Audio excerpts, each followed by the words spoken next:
And hello again. Welcome to kind of part two dealing with average atomic mass. And again, what we're going to deal with in this video is how we can calculate percent abundance. For my Solon Honors Chemistry students, we're on page 25 in your packet. And I guess first maybe I should talk about the steps involved. I believe your packet says just to look it up online, but let me maybe go ahead and talk about our steps.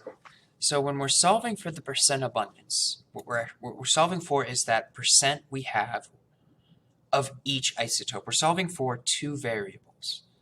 So we have to set up what we might remember from algebra as a system of equations. Again, it's kind of what we're trying to solve for. Let's say we have isotope 1 and isotope 2 of an element.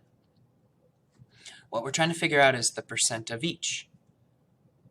So the way it kind of works is isotope 1 times x, or I should say this is kind of the format we use, plus isotope 2 times y is going to equal that average atomic mass. Again, that's kind of what we learned in the last video, is the formula we use to calculate the average atomic mass is the mass of each isotope times its percent or relative abundance added up. Well, again, in the last video we talked about average atomic mass, but in this video what we're trying to find is this right here. Those two percentages. So again, here is the formula. We used a system of equations to solve it, where our formula relies on the fact that our percent abundances, they add up to 1. Or in other words, if they're in decimal form, those two percents have to add up to, the percents add up to 100, but in decimal form, those two abundances add up to 1. Again, don't worry too much about the math, but again, kind of the setup that we use, this is the formula, that our mass of the first isotope times x plus the mass of our second isotope times 1 minus x. Let me change that to brackets, is going to equal our average atomic mass. And then we solve for x first. And again, then we use the relationship that x plus y is going to add up to 1 to solve for our other percent. So again, I know I'm kind of simplifying things here as I'm rolling through this, but we use system of equations to solve for those two unknowns. Remember this from math class. If there's two things you don't know, it takes two equations. So our first equation is our formula to find average atomic mass. The mass times the abundance of each isotope added together equals average atomic mass. And then the second formula we're using, the one that we're substituting, I should say solving for, and then substituting back in, is that our two percentages, our two abundances, have to add up to 1. Again, kind of the key formula to know is this right here. Mass of our first isotope times x plus the mass of our second isotope times 1 minus x is going to equal our average atomic mass that we get from our periodic table. Again, that formula is the good formula to know. So let's try this. So based on the average atomic mass of copper, which isotope should have the higher abundance? Copper 63 or copper 65? Well, copper has an average atomic mass of 63.55. So it's closer to 63, so we would expect copper 63 to have the higher percentage. And if we haven't talked about it yet, the more an isotope contributes, the higher percentage it has, the closer the average will be to its actual mass. So because copper's average mass is 63.55, it's closer to 63 than 65, so that tells us 63 has that higher percentage. Let's do our percent abundance for each. So remember, it's the mass of the first one, so 63 times x plus the mass of our second isotope times 1 minus x And remember, we set that equal to our average atomic mass.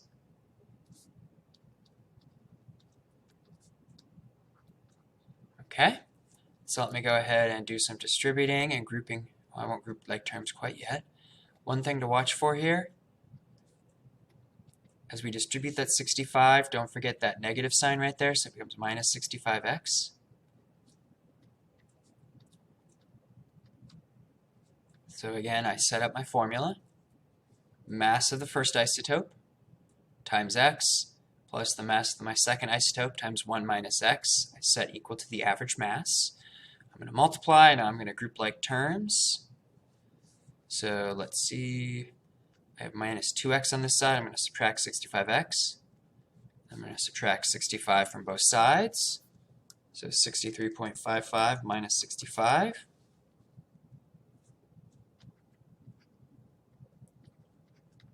Now divide both sides by negative 2. I get x being 0.725. And I think I'm done, but again, okay, that's not quite it. Remember, that's my decimal form of my percent. I want my percent of each isotope. That's what we're looking for here. So copper 63. We got to turn that back into a decimal. So we got to turn the decimal to a percent. So once you solve, and actually I shouldn't even multiply yet, because what else haven't I gotten? I haven't gotten my 1 minus x. So let's do my 1 minus x as well. So 1 minus x, remember that's going to be my second percent. I get 0.275. And now that I've solved for my two decimals, to get them back to percents, multiply by 100. And remember, we usually like having two decimal places here, so I add a 0. And I wind up with my 2% abundances. Wow, okay, so I know I went through that really fast. I'm going to do another one. But remember, solving for percent relies on that system of equations, where the percent of our first isotope we've set as x, and remember we used that second equation, we solved for y and substituted, so that 1 minus x represents the abundance of our second isotope.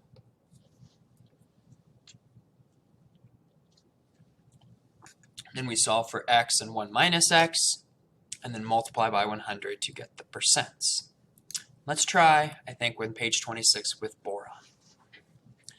So again, I'm just going to have boron 10, my first one be x, and the mass is 10. Remember, that's my mass number that I'm going to use.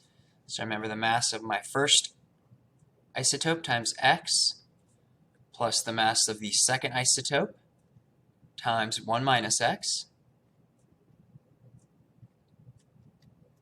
And remember, I set that equal to our average atomic mass of 10.81. Okay, so again, that's my generic formula. The mass of my first isotope times x plus the mass of my second isotope times 1 minus x equals the average atomic mass. And then let me go ahead and distribute here. So I get 10x plus 11 minus 11x. It's going to equal 10.81. And then let me group like terms. So I'm going to subtract 11 from both sides. And I get negative x equals negative 0.19. So I get x as being 0.19. And then I got to solve for 1 minus x. Remember, those are my two abundances, x and 1 minus x. I get 0.81. And then remember to turn it into the percent, multiply by 100. So I get 19% and 81% as my 2% abundances. Good luck on the other ones. Again, when we're solving for percent abundance, it always follows that setup.